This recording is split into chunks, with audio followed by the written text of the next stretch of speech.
धोखा और बदला। शहर के सबसे अमीर बिजनेसमैन रमन मल्होत्रा की लाश उनके आलीशान बंगले के लाइब्रेरी रूम में मिली थी। खून से सनी एक चिट्ठी भी उनके हाथ में दबी हुई थी। जो बोया था वही काटा। उस पर लिखा था, केस। चूंकि हाई प्रोफाइल था, इसलिए केस को शहर के सबसे काबिल ऑफिसर इंस्पेक्टर विक्रम सिंह को सौंपा गया। प्रारंभिक जांच में कोई जबरदस्ती का निशान नहीं मिला। लगता था कि कातिल जान पहचान वाला था। बंगले में उस रात सिर्फ 3 लोग थे, विधवा बेटी सिया, पुराना वफादार नौकर हरीश और पर्सनल सेक्रेटरी रोहन वर्मा। पूछताछ शुरू हुई। सिया, एक खूबसूरत मगर टूट चुकी औरत जो पिता से नफरत करती थी। अफवाहें थीं कि रमन ने उसकी मां को मानसिक उत्पीड़न देकर मौत के मुंह में धकेल दिया था। हरीश, जो 3 दशक से मल्होत्रा परिवार के साथ था, उसकी आंखों में गहरा दुख और किसी वजह से गुस्सा भी कहीं दफन था। रोहन, चतुर और चालाक सचिव, जिसकी तरक्की रमन की बदौलत हुई थी, मगर हाल ही में उसे कंपनी से निकाल देने की बातें चल रही थीं। इंस्पेक्टर विक्रम ने सबकी बातें सुनी। हर किसी के पास एक मोटिव था, लेकिन किसी का कोई ठोस सबूत नहीं था। फिर उसे लाइब्रेरी की दीवार पर एक सूक्ष्म निशान दिखा, जहां एक छोटा सा कैमरा लगा था। बंगले में जगह जगह छुपे कैमरे थे, मगर लाइब्रेरी वाला फुटेज गायब था। कोई बड़ी चालाकी से सबूत मिटा रहा था।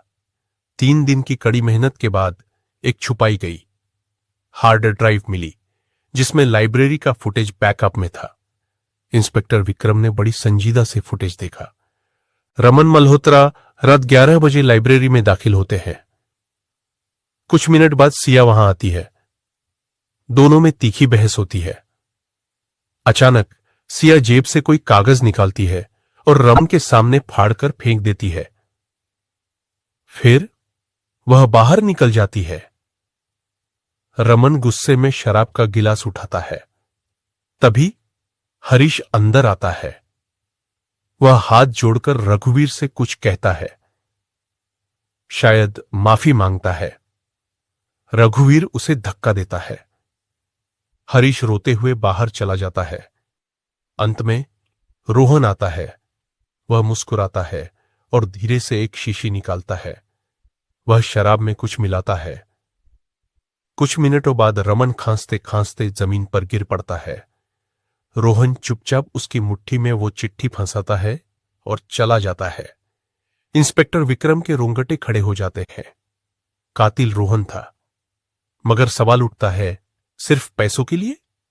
विक्रम ने और गहराई से जांच की तो पता चला कि रोहन असल में रमन की अवैध संतान था, जिसे बचपन में रमन ने ठुकरा दिया था। उसकी मां गरीबी में मर गई थी।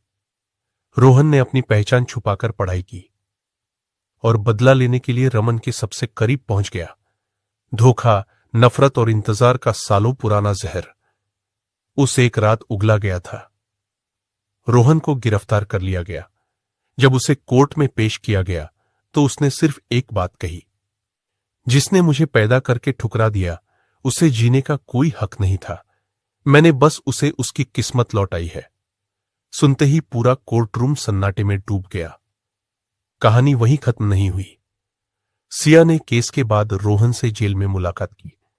उसकी आंखों में कोई गुस्सा नहीं था। अगर मैं जानती कि तुम मेरे सौतेले भाई हो, सिया ने धीमे से कहा, तो शायद मैं खुद तुम्हारी मदद करती। रोहन मुस्कुराया। कांच के उस छोटे से मुलाकात खाने में 2 टूटी आत्माओं ने एक पल को समझौता कर लिया। एक ऐसी जिंदगी से जिसने दोनों को धोखा दिया था। अंधेरे में बदले की आग जरूर जलती है, मगर उसकी राख में सिर्फ टूटे हुए सपने ही मिलते हैं। समाप्त। दोस्तों, अगर आपको कहानी अच्छी लगी तो लाइक, शेयर और सब्सक्राइब कर दें और यह भी बताएं कि आपको कैसी कहानियां पसंद है।